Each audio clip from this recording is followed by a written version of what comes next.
Ouais, c'est confirmé, famille, je vous ai dit. Venez écouter la vidéo. Construction des métros dans les deux grandes villes du Burkina Faso, Ouaga, Bobo Dioulasso. On écoute le premier ministre Rimtalba Jean-Emmanuel Ouedraogo qui s'exprime devant l'Assemblée nationale.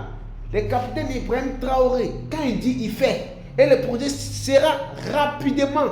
Ça va finir le plus vite possible.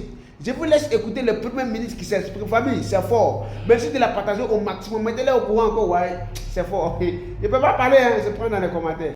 Refonder, c'est changer de comportement en devenant beaucoup plus respectueux des symboles, valeurs et lois républicaines.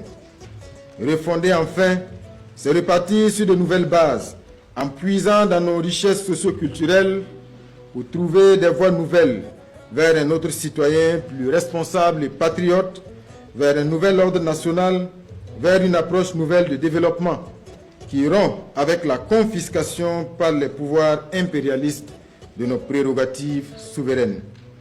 Voilà ce que le gouvernement, sous le leadership du camarade président du Faso, s'évertue à construire. Ma conviction est que tout est possible pour peu que les Burkinabés rêvent grand, osent et n'abdiquent jamais devant l'adversité.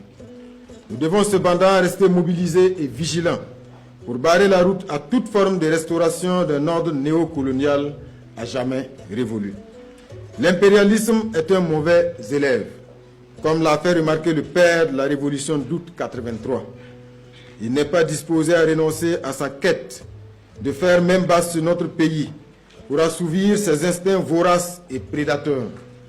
Il nous appartient de lui rappeler que sur la terre de Daniel Ouézen Koulibaly, de Philippe Zenda Kaboré, de Nazi Boni, de Thomas Isidore Noël Sankara, il y a des femmes et des hommes debout, libres, dignes et intègres pour mener le combat de la liberté et de la souveraineté pour notre peuple.